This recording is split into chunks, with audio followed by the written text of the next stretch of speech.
28 जानेवारी 2025ला हीच वेळ, यावेळी मेकरून एका प्रवासाला जात असताना अनेकांचे फोन मला आले. सुरुवातीला काही मंडळींनी अजितदादांचा विमान अपघात झाला ही बातमी ज्यावेळी माझ्या कानावर टाकली, योगायोगानं त्या दिवशी मी थोडं लवकर एका ठिकाणी जाण्यासाठी निघालो होतो, त्यामुळे मोबाईल पाहिला नाही. सकाळच्या न्यूज ज्या आहेत त्या वाचण्यात आल्या नाहीत. सुरुवातीला मी ही बातमी जी आहे ती अतिशय हसी मजाकामध्ये जशी घेतात तशी घेतली आणि अनेक लोकांना मी सांगितलं की दादा असे सहजासहजी जाणाऱ्यांमधले नाहीत. दादांचा अपघात हा एक अफवेचा भाग आहे, अशीच गोष्ट मी सर्वांना त्या ठिकाणी सांगितली. आणि झालाही असेल तरी या सगळ्या प्रकरणातनं दादा सही सलामत त्या ठिकाणी बाहेर पडतील असं मी अनेकांना सांगितलं.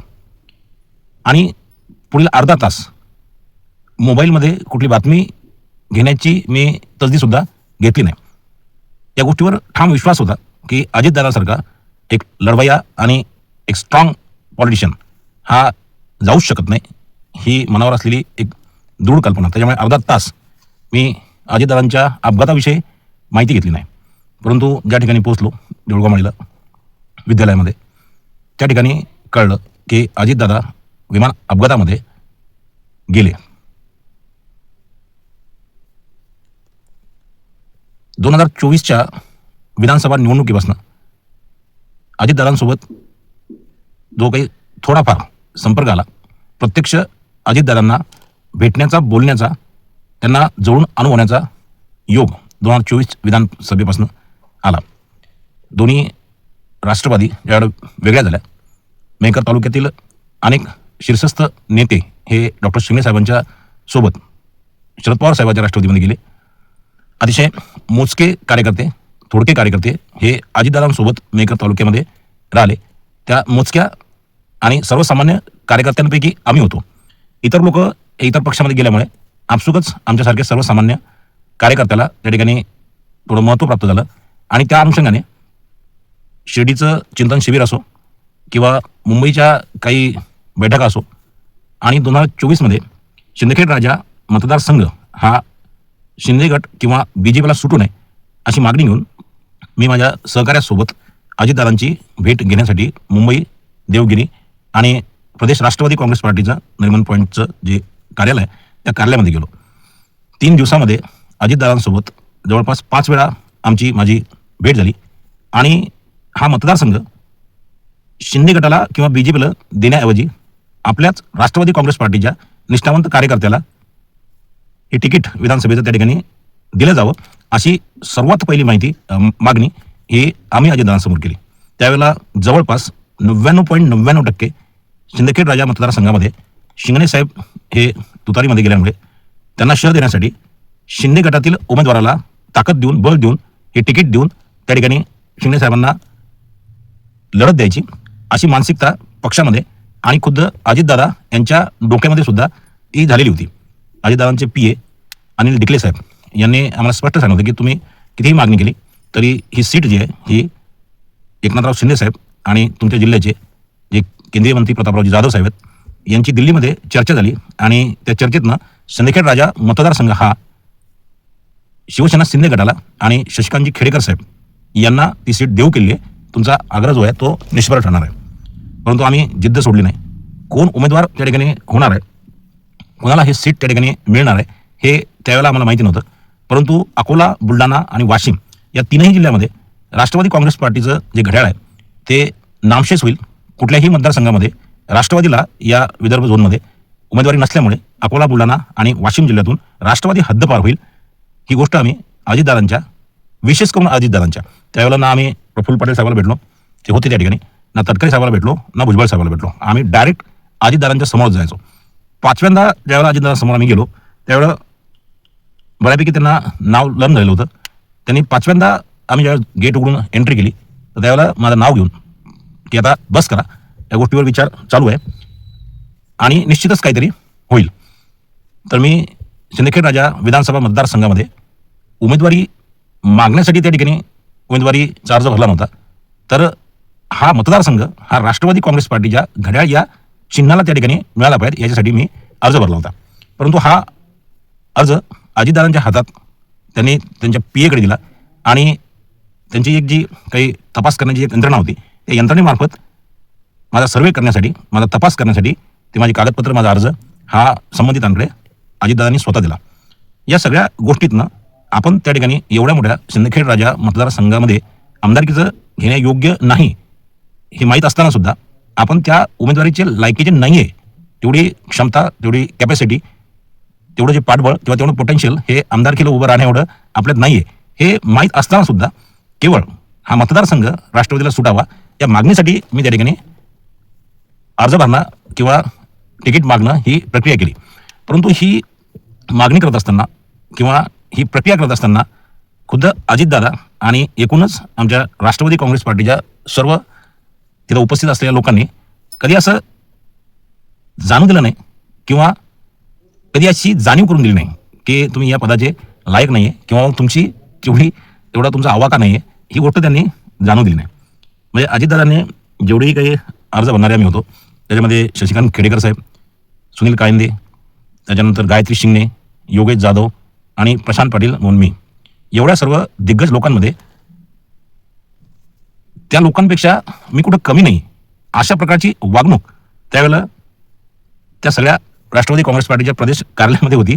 त्याच्यावरनं एक गोष्ट लक्षात आली की राष्ट्रवादी काँग्रेस पार्टीमध्ये कार्यकर्ता हा कार्यकर्ता आहे, तो माजी आमदार आहे की डॉक्टर शिंगणे साहेबांची कोणी पुतणी आहे गायत्री शिंगणे, की प्रतापराव जाधव साहेब यांचे पुतणे आहेत योगेश जाधव, किंवा मग माजी आमदार तुकाराम कायंदे यांचे चिरंजीव आहेत सुनील कायंदे, आणि सर्वसामान्य शेवटच्या पायरीवर बसणारा प्रशांत पाटील हा कार्यकर्ता असो, या लोकांमध्ये कुठल्याही प्रकारची उच्च नीच किंवा कुठल्याही प्रकारचं खालीवरी या सगळ्या गोष्टी त्या ठिकाणी जाणार नाही. त्याच्यामुळे अजितदादाबद्दल आज 5 महिने अजितदादांना जाऊन पार झाले तर तरीसुद्धा अजितदादांना विसरणं हे त्या ठिकाणी शक्य नाही आहे. कारण समानता सर्व कार्यकर्त्यांमध्ये ही अजितदादांमध्ये जी पाहायला मिळाली ती अन्य कोण्या नेत्यांमध्ये त्या ठिकाणी पाहायला मिळत नाही. आज एवढे 5 महिने होऊन गेल्यानंतर अजितदादांसारखा एवढा मोठा उंचीचा नेता परत महाराष्ट्रामध्ये व्हायला अनेक वर्ष त्या ठिकाणी लागणार हे सर्वांचं त्या ठिकाणी मत आहे. असे नेते वारंवार त्या ठिकाणी होत नाहीत. अजितदादांसारखा नेता हा महाराष्ट्रामध्ये घडायला व्हायला अनेक वर्ष त्या ठिकाणी जावं लागणार आहेत, जाऊ द्यावं लागणार आहेत. अजितदादांमध्ये आणखी एक गुण पाहायला मिळाला, तो सर्व महाराष्ट्राला माहिती आहे की अजितदादा जातीपातीच्या राजकारणाला कुठल्याही प्रकारे थारा देत नव्हते. म्हणजे त्यांच्या डोक्यामध्ये जात पात धर्म पंथ वगैरे ह्या गोष्टी नव्हत्याच समूळ. 100% धर्मनिरपेक्ष असलेला नेता म्हणजे अजितदादा. त्याच्याही पुढे जाऊन मागील काही आमच्या ज्या व्हिजिट होत्या दादांना भेटण्यासाठी म्हणून आम्ही ज्या जागाला गेलो, अक्षरशः 2-2, 3-3 तास दादाच्या कॅबिनच्या बाहेर अनेक लोक, आम्ही सुद्धा ताटकाळात त्यांची वाट पाहत उभे असायचो. परंतु कितीही व्यस्त असल्यानंतर दादांना एखादा सर्वसामान्य गोर गरीब पार हातामध्ये प्लास्टिकच्या पिशवीमध्ये त्यांची कागद घेऊन आलेले काही रुग्ण, अपंग असे लोक जर या गर्दीमध्ये आढळले, CCTVमध्ये आढळले किंवा तशा पद्धतीच्या चिठ्ठ्या ह्या दादांपर्यंत ज्यावेळेला जायच्या, आम्ही पाहायचो 2-2, 3-3 तास मोठ म्हणाले नेते मंडळी ही अजितदादांची भेट घेण्यासाठी म्हणून तास 2-2 तास बाहेर थांबायची. दादा बाहेर आल्यानंतर अशा या सगळ्या लोकांना न भेटता जे काही दीनदलित गरीब गरजू अपंग असहाय्य जे काही लोक होते अशा लोकांना स्वतःहून भेटायचे, अक्षरशः स्वतःहून भेटायचे. ही गोष्ट मी पाहिली. माझ्याकडे काही तसे व्हिडिओ येतात की अतिशय सर्वसामान्य व्यक्तींनी जे यूट्यूबवर आले ते व्हिडिओ नाही, मी प्रत्यक्ष त्या ठिकाणी हजर होतो आणि अनेक लोक असं वाटायचं की आता यांची दादाची भेटच कधी होईल, यांना आता दादांपर्यंत कसंच काय पोहोचता येईल. परंतु एकतर त्यांच्या नावाची चिठ्ठी आत गेल्यानंतर त्यांचं नाव अनाऊन्स व्हायचं, त्यांना आत बोलावून घेतलं जायचं, किंवा अजितदादांना बाहेर आल्यानंतर अशी व्यक्ती दिसले तर स्वतःहून अजितदादा त्या व्यक्तीपर्यंत जायचे. असं व्यक्तिमत्व हे अजितदादांचं त्या ठिकाणी होतं. मला आठवते की ज्यावेळेला या तिकिटाचं फायनल ठरलं, मनोजदादा कायंदे यांना तिकीट देण्याचं ज्यावेळेला ठरलं आणि मैत्रीपूर्ण लढत ही होईल हे त्यावेळेला माहीत नसताना अजितदादांनी ज्या लोकांनी अर्ज भरले होते, मग त्यात गायत्री शिंगणे असो, योगेश जाधव असो, मी असो, आमची प्रत्येकाची 1-1 मिनिट भेट घेऊन आमचं सांत्वन केलं. वास्तविक आता दादांनी तिकीट जाहीर केलं, त्यांचा आदेश होता इतर लोकांना भेटून तुम्ही या उमेदवाराचं त्या ठिकाणी काम केलं पाहिजे असं सांगण्याची काही आवश्यकता नव्हती. कारण त्याच्यामध्ये शशिकांत खेडेकर हे स्वतः तिकीट घेऊन उभे राहिले, ते काम करणारच नव्हते. त्यानंतर गायत्री शिंदे ह्या उभ्या राहिल्या, योगेश जाधव उभेही राहिले नाहीत आणि काही केलंही नाही, आणि त्यांनी शशिकांत खेडेकरांचं काम केलं. सर्वांना अजितदादांनी आवाहन केलं होतं की मनोज कायंदे हे निवडून येण्याजोगे उमेदवार आहेत, आपण त्यांना उमेदवारी देतो आहोत आणि इतर सर्वांनी यांचं काम करायचं आहे. त्याच्यामध्ये मी असा एकमेव उमेदवार आहे की माझा अर्ज होता, एबी फॉर्म न जोडल्यामुळे तो अर्ज आपसुकच त्या ठिकाणी कटला आणि इकडे महायुती म्हणून डॉक्टर रायमुलकर साहेबांचं आणि तिकडे पक्षाचं म्हणून मनोजदादा कायंदे यांचं मी त्या ठिकाणी काम केलं. जेवढं होईल तेवढं त्या मतदारसंघामध्ये मनोजदादांना सहकार्य होईल असं केलं. अजितदादांच्या मृत्यूपश्चात एक दुःख असं आहे की सुरुवातीच्या एका महिन्यामध्ये ज्यावेळेला मी अजितदादांचे काही व्हिडिओ माझ्या यूट्यूब चॅनलवर टाकायचो, छोटे शॉर्ट्स वगैरे किंवा व्हिडिओ, माझा एक व्हिडिओ जो अजितदादांचा मी टाकला होता सुरुवातीच्या काळाला, एकदम दादा गेल्यानंतर, त्याला 3 लाखापेक्षा जास्त व्ह्यूज येतात. 3 लाख. एक व्हिडिओ असा आहे त्याला जवळपास 81,000, आता आणखी वाढले असतील, 81,000 व्ह्यूज त्या महिन्यामध्ये, तेवढ्या आठवड्यामध्ये होते. 30,000, 16,000, 18,000 असे एका व्हिडिओला व्ह्यूज होते. परंतु दर महिन्याला 27-28 तारखेला मी काही व्हिडिओज त्या ठिकाणी अजितदादांचे शोधून माझ्या यूट्यूब चॅनलवर टाकतो. तर एक गोष्ट लक्षात येते की दर महिन्याला हे व्ह्यूज जे येतं हे कमी कमी होत त्या ठिकाणी जात आहेत. म्हणजे माझी अपेक्षा अशी नाही आहे की सर्व कामधंदे सोडून एक व्यक्ती त्या ठिकाणी आपल्यातनं निघून गेला म्हणजे मग सर्व जनतेने दर महिन्याला 3-3 लाखाच्या संख्येनं त्या ठिकाणी दादांचे व्हिडिओ पाहावे किंवा 80,000 लोकांनी कामधंदे सोडून या सगळ्या गोष्टी कराव्या अशी माझी अपेक्षा नाही. परंतु या सगळ्या गोष्टींना एक दुःख त्या ठिकाणी वाटते की जसे दिवस पुढे जातात तसे लोक चांगल्या व्यक्तीला विसरत चालतात. तसंच काहीसं अजितदादांच्या बाबतीत होत आहे. अनेक लोक त्या ठिकाणी दादांना विसरले, पक्षातले, त्यांच्या घरातले काही कार्यकर्ते, जे त्यांचे लाभार्थी आहेत, या सगळ्या लोकांना अजितदादांचा विसर पडला. माझी अपेक्षा नाही की सर्व लोकांनी ह्याच गोष्टी करत बसाव्या, अजितदादांना त्या ठिकाणी आठवणच करत बसावी, नाही. अजितदादांबद्दल जी संवेदना आणि जी कृतज्ञता ही संपूर्ण भारतभरात, महाराष्ट्रभरात लोकांनी दाखवली. त्याच्यावरनं अजितदादा हा किती मोठ्या उंचीचा नेता होता हे त्यांच्या मृत्यू पश्चात लोकांना त्या ठिकाणी कळालं. असो, आयुष्यामध्ये मरण अजितदादांना मिळालं तसं असू नये, परंतु मरणोत्तर मेल्यानंतर जे प्रेम अजितदादांना, सर्वसामान्य जनतेनं, सर्वसामान्य नागरिकांना, महाराष्ट्रवासियांना, अजितदादा प्रेमींनी अजितदादांना जे दिलं हे प्रेम पाहून मरावं तर अजितदादासारखं, ही गोष्ट डोक्यामध्ये आल्याशिवाय राहत नाही की एवढं प्रेम, असंख्य लोक त्या ठिकाणी अजितदादांसाठी रडले. एका व्यक्तीसाठी, एका नेत्यासाठी एवढ्या मोठ्या संख्येने लोकांनी हळहळ व्यक्त करणे किंवा एवढ्या मोठ्या संख्येने लोकांनी दुःख व्यक्त करणं हे माझ्या आयुष्यात तरी मी प्रथम पाहिलं आहे. म्हणून मी म्हणतो की अजितदादांचं जशा पद्धतीने घातपाती निधन झालं, असं निधन कोणाचंही होऊ नये, परंतु मृत्यूनंतर जे जनतेचं प्रेम आहे ते प्रेम मिळावं तर मग अजितदादांसारखं. आता ह्या सगळ्या गोष्टी होण्यासाठी काही वर्ष जावं लागतात. त्या ठिकाणी अतिशय कठोर अशी मेहनत करावी लागते आणि काटेकोरपणे त्या ठिकाणी जीवन जगावं लागते. समाजकारणात काम करत असताना, राजकारणात काम करत असताना अजितदादांचं अनुकरण त्या ठिकाणी करावं, केलंच पाहिजे. म्हणजे अजितदादा हे राज्याचे उपमुख्यमंत्री झाले म्हणजे आपणही दादासारखे उपमुख्यमंत्री होऊ, म्हणजे त्यांचं अनुकरण करू असा भाग नाही. पदं हा वेगळा विषय आहे, पदं मिळणं हा राजयोगाचा आणि सगळ्या परिस्थितीचा विषय आहे. परंतु सर्वसामान्य जीवन जगत असताना काही जे मूल्य आहेत ते मूल्य अजितदादामध्ये जे होते त्या मूल्यांचं अनुकरण जर त्या ठिकाणी आपण केलं तर अजितदादांसारखंच त्या ठिकाणी जगल्यासारखं होईल. आज 5 महिने पूर्ण झाले अजितदादांना जाऊन. मी या व्हिडिओच्या माध्यमातून अजितदादांना भावपूर्ण अशी श्रद्धांजली अर्पण करतो. आणि अजितदादामध्ये असलेले जे काही गुण आहेत त्याच्यामध्ये वक्तशीरपणा, वेळेवर सर्वच्या सर्व गोष्टी करणे, ही गोष्ट सहजासहजी कोणाला शक्य होत नाही. गेली अनेक महिन्यापासून दादा जसे सकाळी उठत होते आणि अर्ली मॉर्निंग त्या ठिकाणी लोकांच्या कामाला लागायचे, ही गोष्ट करण्याचा मी प्रयत्न करतोय, परंतु एवढ्या सहजासहजी ती गोष्ट शक्य होत नाही. परंतु अजितदादांचा वक्तशीरपणा, या गोष्टीचं अनुकरण हे माणसाच्या जीवनामध्ये खूप मोठी क्रांती घडवू शकते, खूप मोठं यश त्या ठिकाणी माणसाला देऊ शकते वक्तशीरपणा, सर्व गोष्टी वेळेच्या वेळेमध्ये. त्याच्यानंतर दुसरा विषय जो आहे तो जातीपातींना, धर्मपंथांना त्या ठिकाणी थारा न देणे, हा एक अजितदादांचा त्या ठिकाणी गुण आहे. जे काम हाती घेतलं त्या काम पूर्ण होईस्तोवर पाठपुरावा करणे हा सुद्धा अजितदादांचाच गुण आहे. की एकदा एखाद्या व्यक्तीच्या कामाच्या पाठीमागं जर अजितदादा लागले तर ते काम झाल्याशिवाय किंवा एखादा प्रकल्प, एखादी योजना किंवा एखादं मोठं काम जे अजितदादांनी हातात घेतलं ते पूर्ण केल्याशिवाय अजितदादा थांबत नव्हते. असं बारामतीमधील काही लोक, कारण 28 जानेवारी नंतर म्हणजे 28 जानेवारीला त्या दिवशी, त्याच्यानंतर आणि त्याच्यानंतर असं 3 वेळा ॲडव्होकेट नाझीर काझी साहेबांच्या डेप्युटेशनच्या वेळेस चौथ्यांदा बारामतीला मी गेलो आणि एक एक दिवस त्या ठिकाणी बारामती हॉस्टेलमध्ये, बारामती क्लबमध्ये त्या ठिकाणी मुक्कामी थांबून अनेक लोकांच्या प्रतिक्रिया घेतल्या. सर्वसामान्य टपरीधारकापासून तर पार विद्या प्रतिष्ठानचे काही कर्मचारी आणि ते अधिकारी आहेत, अशा लोकांपर्यंत मी जाऊन दादांबद्दल माहिती घेतली. आणखी एक दादांचा गुण होता, दादांना वृक्षाबद्दल अतिशय प्रेम होता. झाड तोडलेलं, झाड कापलेलं हे दादांना एखाद्या व्यक्तीचा मर्डर केल्या एवढं भयानक वाटायचं. एखाद्या व्यक्तीनं झाडाची फांदी तोडली का की दादांना असं वाटायचं की एखाद्या व्यक्तीचा हात कापला आहे का. दादांचं वृक्षप्रेम हे अति उच्च आणि अति भयंकर होतं.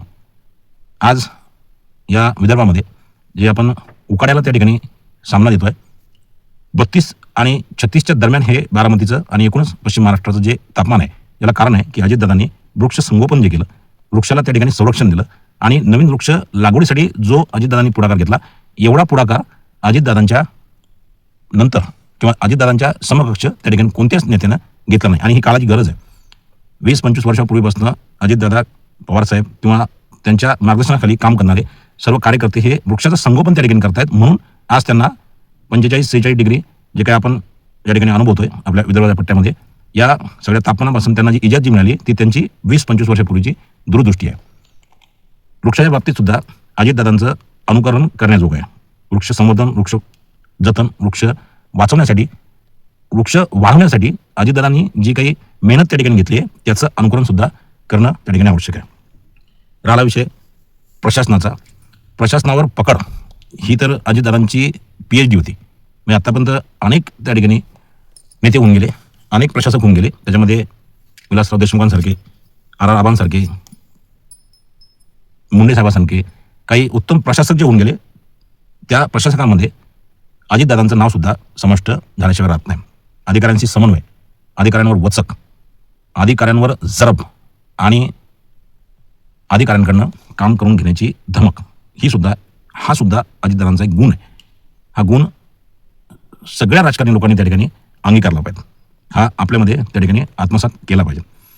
त्याच्याही पुढे सर्वसामान्य माणूस, तो अपंग, महिला, निराधार, शेतकरी, शेतमजूर, मागास क्षेत्रामधला आदिवासी, या सर्व घटकांच्या समस्यांचा अभ्यास हा अजितदादांना अतिशय दांडगा होता. अजितदादांना सर्वसामान्य व्यक्तींना नेमके काय प्रश्न उद्भवू शकतात, काय अडचणी येऊ शकतात, या गोष्टीचा जबरदस्त अभ्यास हा अजितदादांकडे त्या ठिकाणी होता. कुठल्याही प्रश्नाला सामोरं जात असताना त्या गोष्टीचा सखोल अभ्यास हा अजितदादांना होता आणि तशा पद्धतीनं अजितदादा त्या सर्व गोष्टी ज्या आहेत ते मार्गी लावण्याचा प्रयत्न करायचे. म्हणजे अशा पद्धतीचा अभ्यास हा नेत्याचा असावा, म्हणजे अजितदादांचा हा गुण सुद्धा त्या ठिकाणी अनुकरण करण्याजोगा आहे. त्यापुढे जाऊन राष्ट्रवादी काँग्रेस पार्टीचे जे फाउंडर आहेत, सर्वेसर्वा, ज्यांनी राष्ट्रवादीची सुरुवात 1999 मध्ये केली, ते श्रद्धेय आदरणीय शरदचंद्रजी पवार यांच्याबद्दल संपूर्ण भारतभरामध्ये नव्हे तर संपूर्ण राजकीय गलियाऱ्यामध्ये एक आश्वासक नेता म्हणून शरद पवारांचं नाव त्या ठिकाणी कधीच घेतलं गेलं नाही.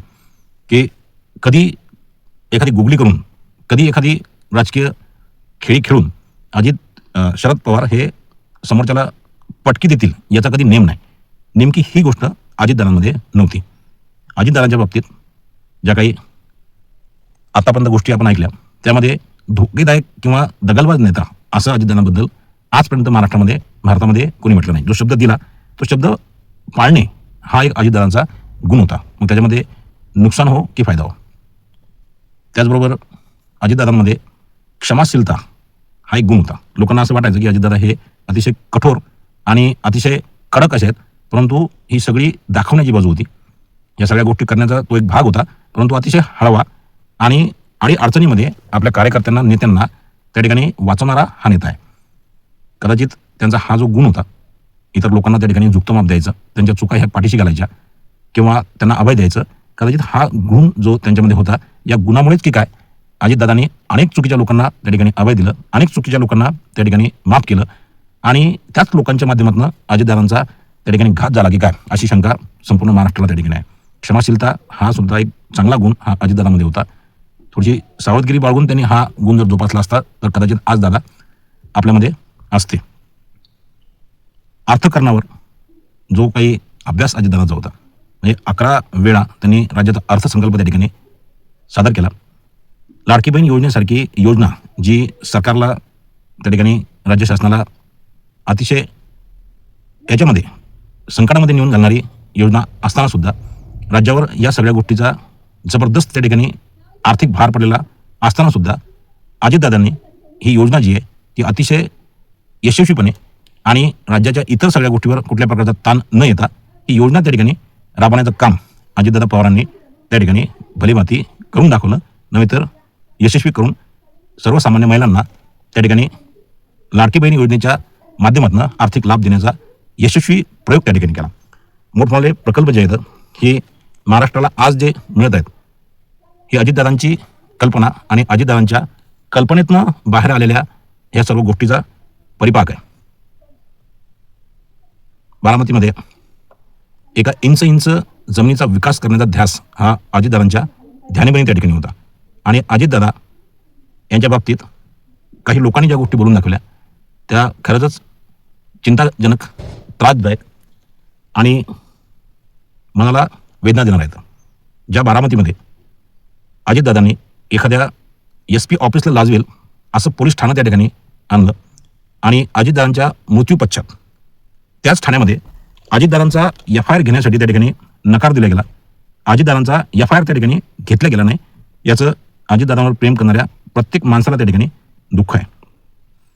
हे राजकारण किती मंगाळ आहे, किती खराब आहे हे अजितदादांनी अनेक वेळा त्यांच्या भाषणातून त्या ठिकाणी सांगितलेलं आहे. आणि या राजकारणाचे बळी स्वतः अजितदादा सुद्धा त्या ठिकाणी पडले. हे तुम्हा सर्वांना मनाला चटका देऊन जाणार आहे की राजकारण एखादा व्यक्ती गेल्यानंतर त्यांनी केलेले सर्व कामं, त्यांचा चांगुलपणा, त्यांच्या ह्या सगळ्या गोष्टी विसरून जातो आणि त्या माणसाच्या पश्चात त्याला सुद्धा न्याय न देण्या इतपत हे लोक त्या ठिकाणी कृतज्ञ होऊ शकतात. हे पाहून त्या ठिकाणी निश्चितच तुमच्या आमच्यासारख्या सर्वसामान्य नेत्यांना, कार्यकर्त्यांना आणि सर्वसामान्य माणसांना त्या ठिकाणी दुःख झाल्याशिवाय राहत नाही. ठीक आहे, अपरिहार्यता जी आहे त्याच्यामुळे का होईना, परंतु सुनेत्राताईंनी चौथ्या दिवशी शपथविधी घेतली, राज्याच्या उपमुख्यमंत्री झाल्या. कारणं काय होती ते त्यांना माहीत, परंतु कदाचित थोडे काही दिवस जर सुनेत्राताई थांबल्या असत्या तर फार काही त्या ठिकाणी फरक पडला असता असं काही मला वाटत नाही. एकदम चौथ्या दिवशी त्या ठिकाणी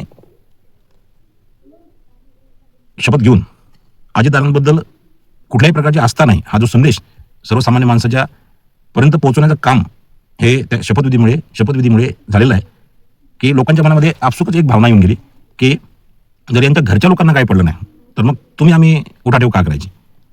की चौथ्या दिवशी तेरवी व्हायच्या ऐवजी जर सुनेत्राताई पवार त्या ठिकाणी शपथविधी करतात याचा अर्थ त्यांच्या घरच्याच लोकांना काही पडलेलं नाही, त्यांनाच राजकारण हे प्रथम क्रमांकावर त्या ठिकाणी दिसतंय. तर मग आपण या ठिकाणी का या सगळ्या गोष्टीमध्ये सहभागी व्हायचं. म्हणजे जो एक अजितदादांबद्दल असलेला सहानुभूतीचा एक जो काही फ्लो होता तो त्या गोष्टीमुळे निश्चितच कमी झाला. त्याचबरोबर अपघात झाल्यानंतर सर्वसामान्य जनतेच्या ज्या काही भावना आहेत त्या अतिशय तीव्र होत्या आणि अशामध्ये खुद्द शरद पवार साहेबांनी हा निव्वळ अपघात आहे याच्यामध्ये कुणी राजकारण करू नये असा जो प्रेसमध्ये एक संदेश दिला. त्याच्यामुळे अजितदादांबद्दल असलेला जो काही प्रेमाचा भाग आहे किंवा त्या अपघाताबद्दल असलेला जो रोष आहे तो रोष शरद पवार साहेबांच्या स्टेटमेंटमुळे त्या ठिकाणी कमी झाला. ही गोष्ट नाकारता येत नाही. त्याच्याही पुढे जाऊन ज्या काही तपास यंत्रणा आहेत त्याच्यामध्ये CBI अनेक काही गोष्टी येतात. या सगळ्या गोष्टीमध्ये ज्या हिरिरीने त्या ठिकाणी पार्थदादा पवार, जय पवार आणि खुद्द सुनेत्राताई पवार यांनी ज्या पद्धतीनं त्या ठिकाणी लक्ष घालणं आवश्यक होतं किंवा आहे तशा पद्धतीनं लक्ष त्या ठिकाणी दिल्या जात नाही. ही गोष्ट पाहून सुद्धा माझ्यासारख्या असंख्य दादा प्रेमींना त्या ठिकाणी दुःख झाल्याशिवाय राहत नाही. त्याचबरोबर अजितदादा गेल्यानंतर जी काही पोकळी निर्माण झाली या पोकळीला भरून काढण्यासाठी म्हणून अनेक नेते त्या ठिकाणी आसुसले येतात आणि दादाच्या मृत्यूला एक प्रकारची संधी म्हणून पाहणारे हे सर्व नेते त्या ठिकाणी अजितदादांचा स्पेस, अजितदादांची पोकळी भरून कशी निघेल आणि या स्पेसमध्ये आपण त्या ठिकाणी कशा पद्धतीने फिक्स होऊ, अशा पद्धतीचं राजकारण अजितदादांच्या मृत्यूच्या पश्चात चालू आहे हे पाहून सुद्धा त्या ठिकाणी सर्वसामान्य अजितदादा प्रेमींना दुःख झाल्याशिवाय राहत नाही. असो, आज 28 तारीख आहे. 27 तारखेपासूनच त्या ठिकाणी मन थोडंसं अस्वस्थ होतं. 28 तारीख ही येऊच नाही किंवा 28 जानेवारी ही येऊच नको होती असं अनेकांना त्या ठिकाणी महाराष्ट्रामध्ये वाटतंय. अजितदादा आपल्यातनं जायला नको होते. प्रत्येकाची इच्छा आहे की अजितदादा परत यावे, परंतु ती गोष्ट होणे नाही.